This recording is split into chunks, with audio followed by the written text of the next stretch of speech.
Yo, what's up everyone? My name is Zenitsu, and we are back with another Digimon video. So today I am going to be doing another deck profile gameplay combo pack, so you could understand a little bit of what this deck is trying to do and be able to see it in action. So if you're enjoying this type of content and you want to see more, you already know what to do with the whole YouTube and social media doobly-doo thing, and make sure to like and subscribe. And if you want to further support the channel, feel free to think about becoming a channel member, as well as hitting that notification bell so you can stay up to date when I upload or go live next, especially when I go live, because that's where I do a lot of the testing that goes into the decks that are being made for these types of videos. But with all of that said and done, let's actually talk about my favorite Liberator deck, which is going to be Rocks and Minerals. So Rocks and Minerals really didn't get a whole lot of updates from EX11, but the few that we did get are really good for the deck. Its core mechanic really isn't changing from being an OTK deck. It's still trying to mess around with its own inheritables by removing them for specific abilities to gain the inheritable effects, while also having additional abilities to tuck them back in from our hand or trash. So that still is all the same, and it's still, again, just a very strong OTK deck that definitely is worth respecting. So what's making this deck so powerful? Well, it, again, hasn't really changed that much. So when it comes to the Digitamas, until this card gets banned or limited in some capacity, the EX8 Tumblemon is still the best one for allowing us to have some of the most degenerate ways of gaining a lot of memory, because when it's removed from our inheritables, we get to gain a memory, and obviously, as I just mentioned, we have very easy ways and more ways to be able to remove this card to gain that ability, as well as easy ways to put it back underneath so we can reuse this over and over again. Then when it comes to the rookies, I'm going to be running 4 copies of the EX8 Tsunoriza, because this is just the stereotypical digging tool for the deck to make sure that the deck is going to be as consistent as possible, with the inheritable ability of deleting Digimon from the opponent's field with a play cost of 4 or less, which is pretty decent at being able to deal with small, wide fields. And that same inheritable ability is also going to be on the 1 copy of EX10 Tsunorizamon, so we have the consistency on seeing that. Even though it's not the best of the abilities we're going to be utilizing, it's still nice to have nonetheless. And what the EX10 Tsunorizamon is doing is it's going to basically act like a battery. So in some niche case usage, it's allowing us, when we play it, to be able to put 2 Rock or Mineral traded cards from our trash to the bottom inheritable of one of our Digimon. So it basically just allows us to reuse some of the inheritables over and over again.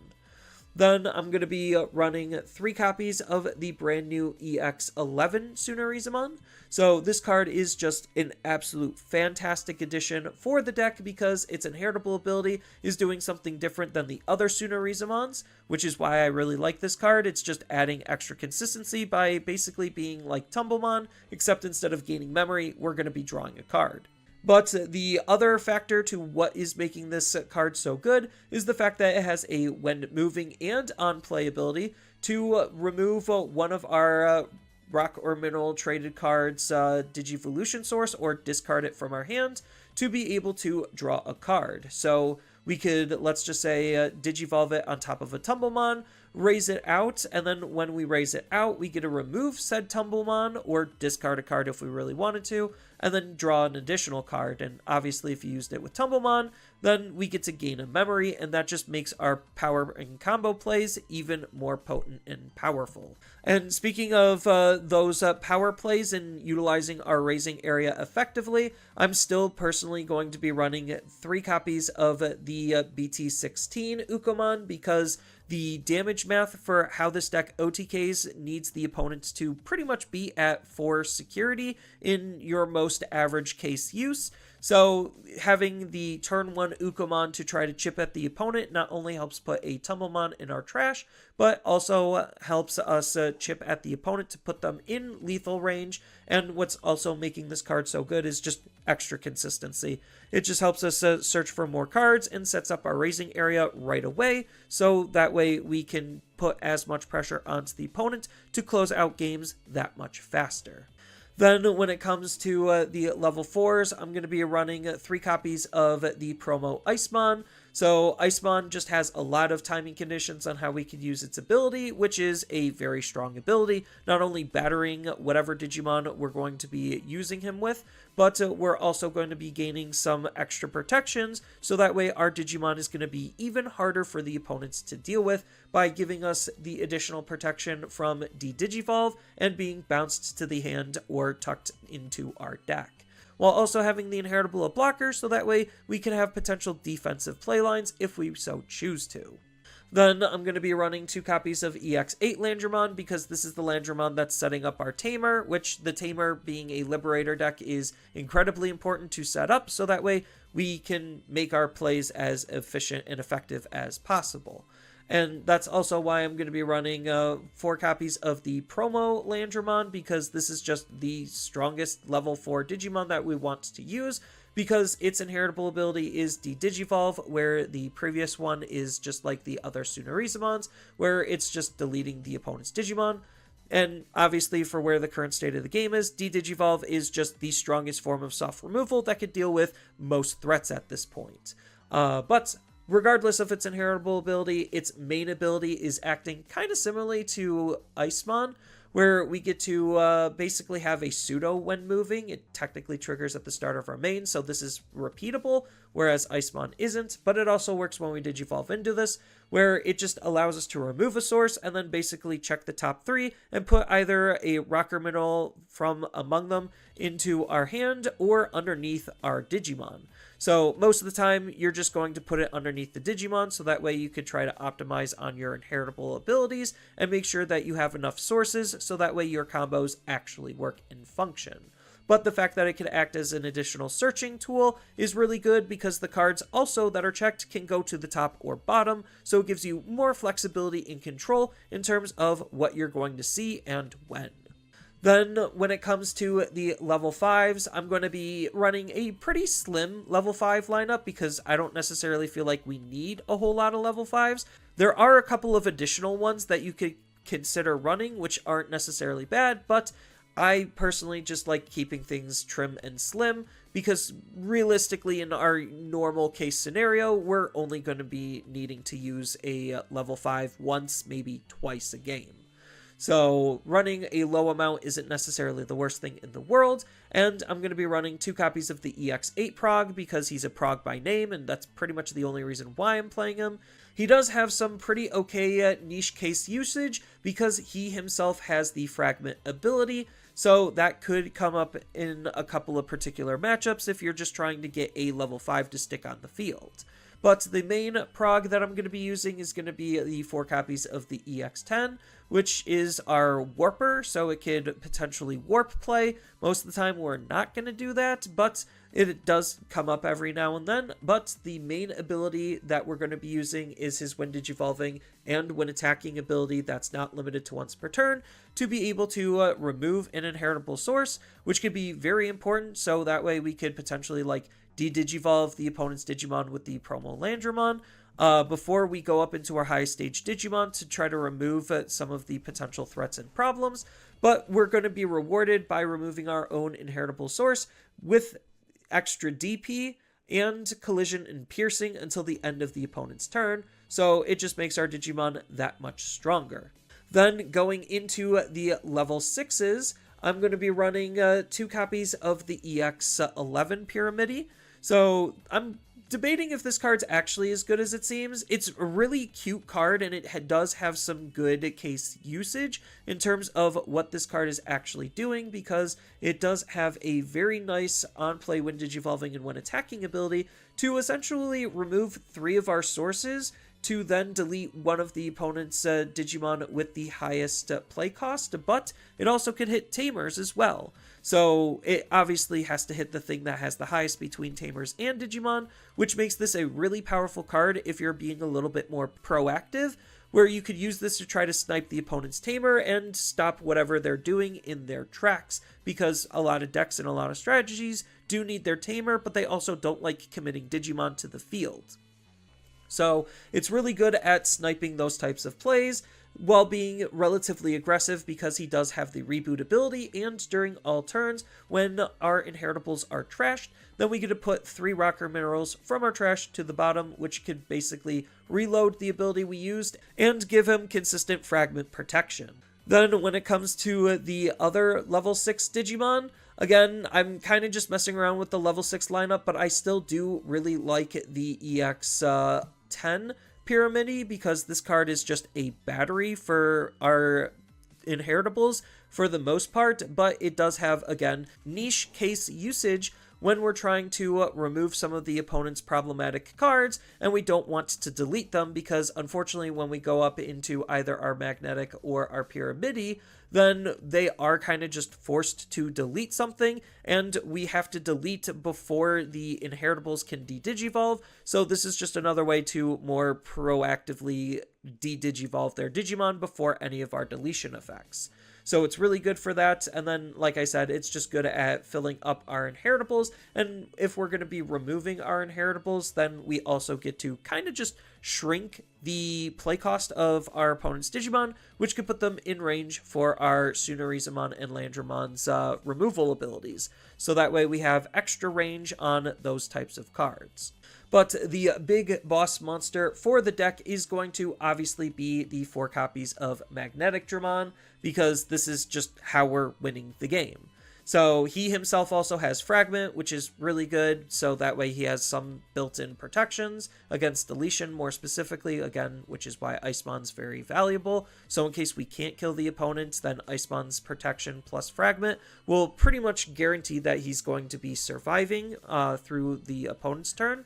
Not necessarily guaranteed, but it's a very high chance that he's going to be surviving, because again, when we fragment, we remove our sources, and that's going to trigger our abilities, so we could like de-digivolve the opponent's Digimon and really mess up some of their plays. But fragment aside, what he's doing to OTK the opponent is his when digivolving when attacking ability. That's not limited to once per turn, where we trash 3 of our inheritables to delete one of the opponent's Digimon and trash the top card of their security. So ideally, when we digivolve up into this, we're not going to be suspended, so that way we just remove 3, delete and burn, and then we can swing with this card and then use this ability again to delete and burn their security. So without even actually doing a physical check, we've already removed 2 of the opponent's security and 2 of the opponent's Digimon. Then his secondary when digivolving when attacking ability is feeding into the first one, where we then get to place 3 rocker mineral traded cards from our trash to the bottom of its Digivolution source, and then we get to unsuspend, so we could use that first when attacking when digivolving ability an additional time. So that's kind of how the deck is OTKing, is the combination of these 2 abilities. And that's why setting up our tamers is really important, because our tamers are going to act as additional battery tools to make sure we have enough sources to kind of just do what the deck needs to do.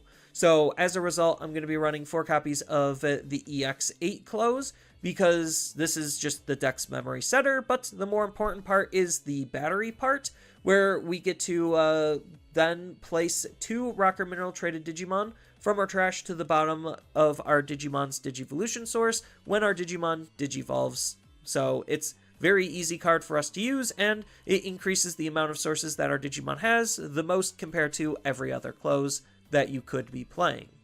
And speaking of the other closes, I'm going to be running 1 copy of the EX10 close, because this does have some, again, niche case usage on trying to make some comeback plays, because if we don't have a Digimon going into our start of our main phase, then we get to remove it to, by default, put a close onto the field, so it's replacing this with arguably a better close. But again, if we don't have a Digimon in play when we use this ability, we also get to play out a Tsunarizumon, which could really help get us back into the game and make a potential comeback in defensive play.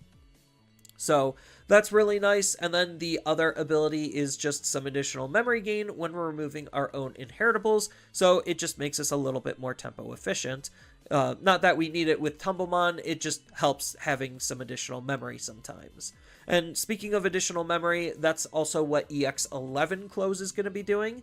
So she has a start of main phase that allows us to trash any of our rock or mineral traded cards from our hand or our Digimon's Digivolution source to gain a memory. So she actually is incredibly strong at setting up not only the potential of our trash for some of our other abilities that are putting stuff back into our Digimon, but we could use this to remove inheritables from our Digimon to trigger their abilities in the first place. And then she also comes with a nifty all turns ability where when a Digimon is played or digivolved, if any of them are rock or mineral traded cards, then we get to suspend this tamer and then we get to battery, which is putting one of our rock or mineral traded Digimon to the bottom of our Digimon's Digivolution source to increase that, so that way we have sources to play around with.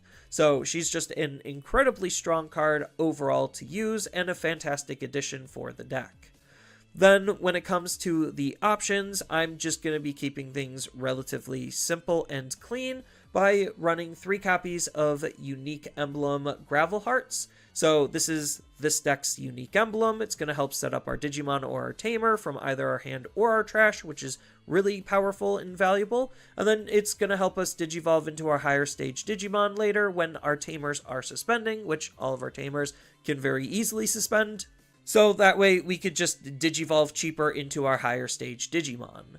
And speaking of Digivolving cheaper into our higher stage Digimon, that's exactly what Black Scramble is doing, except Black Scramble also is kind of acting like Close a little bit, where it also has some potential comeback plays that we could line up if we're unable to close out the game or the opponent does hit a stray check. Then we could really take advantage of that by doing some really powerful things, especially since we have a Close to help set up rookies in our trash if one already isn't in our trash.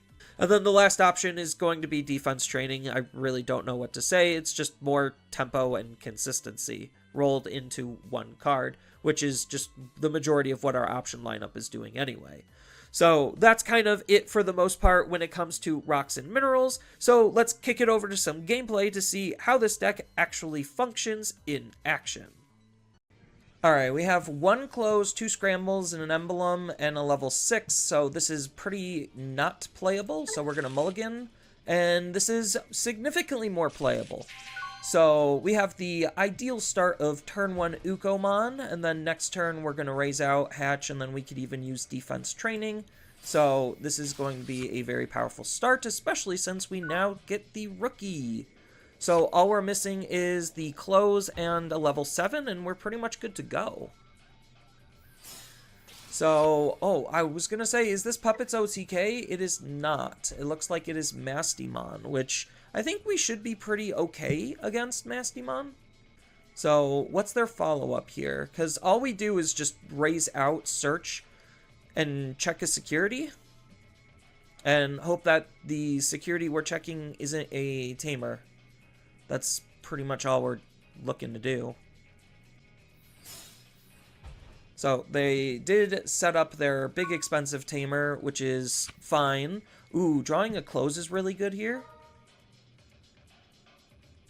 Do I just take the Landramon? I might just take the Landramon. The Close is also really good, having 2 of these Close. Maybe the answer is 2 of these Close. Because I already have at least a level 4 in my hand. So, because my play is going to be hatch, use a defense training, and then defense training into Close, choke them to 1. So that's probably the idea, is just to take another Close. Even though I do really like the Landramon. And then we get to hatch. So now we get to Digivolve into the Sunariza. Ooh, Searcher Sunariza is also really good. We're going to swing into security, put them to that magic 4 number. We're going to search for our level 7. We're going to take another defense training. And then I could either Sunarizamon or Close. It's so tough, because one's just getting me to my cards faster, but right now I don't have anything set up in terms of, like, Tamer value. No, I think just searching while the searching is good is probably the best idea. So we're gonna take the Pyramidi, and we're gonna take another Sunariza.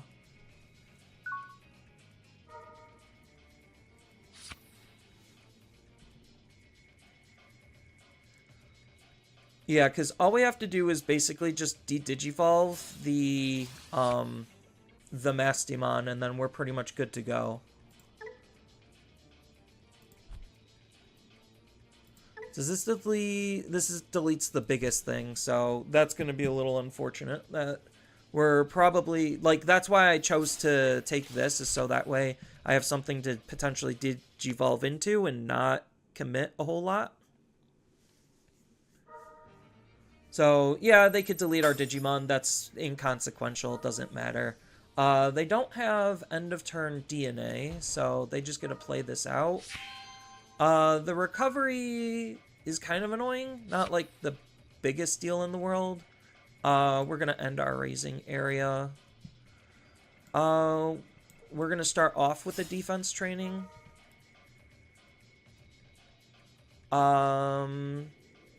Taking a Landromon's not bad, but I think it is just Landromon. Having the backup prog would be nice, but I think now I just need to try to set up a tamer.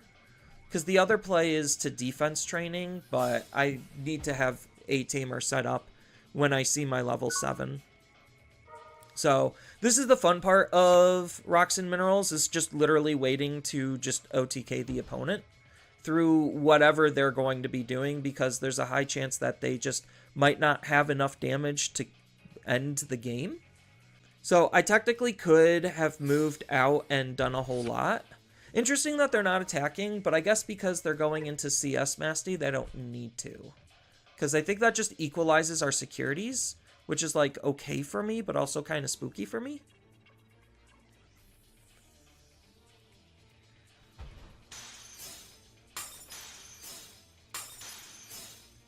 Oh, I wish I had that close, but that's fine. Not a big deal. So it's a pretty spooky card.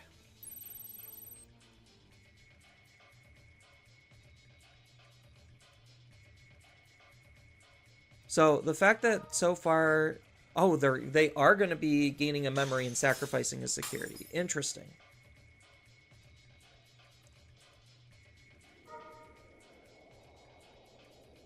So I kind of hope something spooky comes out of my security. Scramble's good. I think it's just the Searcher to guarantee that I'm closer to finding a 7.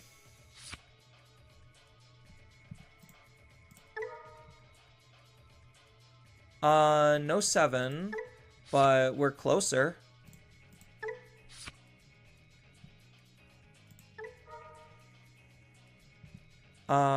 From our trash. We're just gonna put the tumble underneath.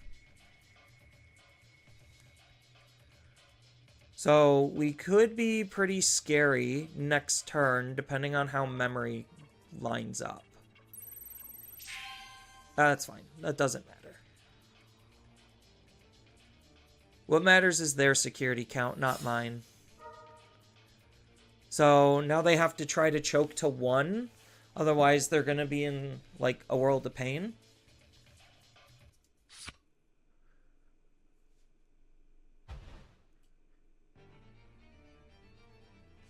It doesn't seem like they have a second rookie. Putting me to 3? Alright. That's fine. So we should be close to finding a level 7. We should be really close. So we're going to do from our Digivolution source, because we don't have an emblem set up, so we don't care about doing this.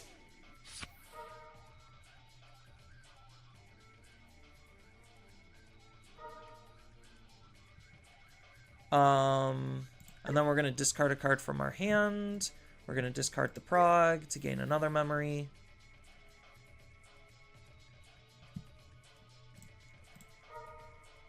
So we're going to pop this. I'm actually going to Digivolve into... Actually, no, this will set up the close. This is fine. And there's the 7. So we get a play a close from our hand.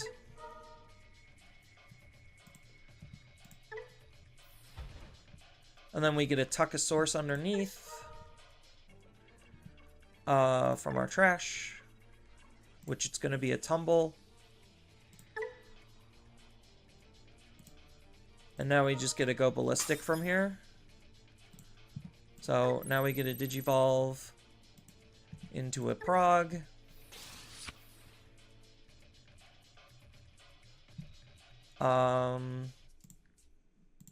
We're going to discard 1.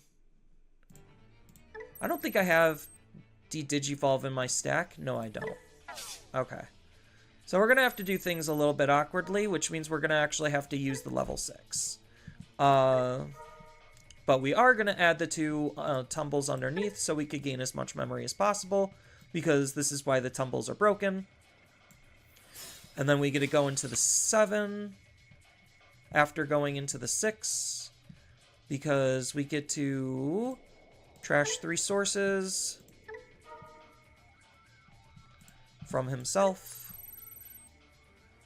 Memory, de-Digivolve, so that way we could get rid of this pretty easily and not worry about partition at all.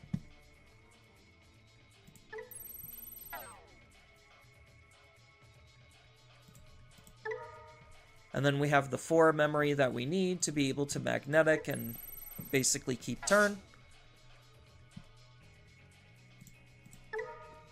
Because immediately we get to throw the cards back underneath him. 1, 2, and 3. Then we get to Black Scramble, Digivolving you into the level 7, and we should basically OTK from here pretty easily. Yes, I will actually trash 3 from my inheritables. We will do 1, 2, and 3. I guess it doesn't really matter what the third one is. I'll do the Sunoriza just to draw a card. Even though it's more clicking, it's fine. We're going to delete the... Oh, it's got Scapegoat.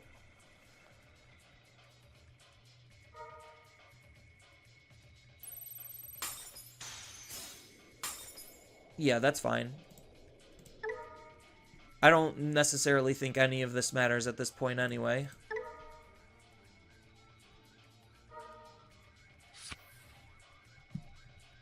We will not use that effect because now we swing, use the effect again by throwing 3 underneath to unsuspend, so that way we could gain more memory. And we also have whatever sources out of the 6 that we want to delete his Digimon again, burn the last security, and swing for the game. So I'll de-Digivolve just to play it on the safe side in case he's like planning an ace or has some extra protections or whatever.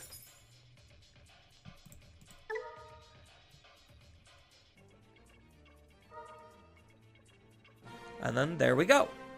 So, yeah, Rocks and Minerals did get a lot better thanks to the little bits of new tech that the deck got, and it's definitely one of my favorite Liberator decks currently in the game. That's all I really have for this video. Thank you all for watching, and I hope to see you all in the next one. Later!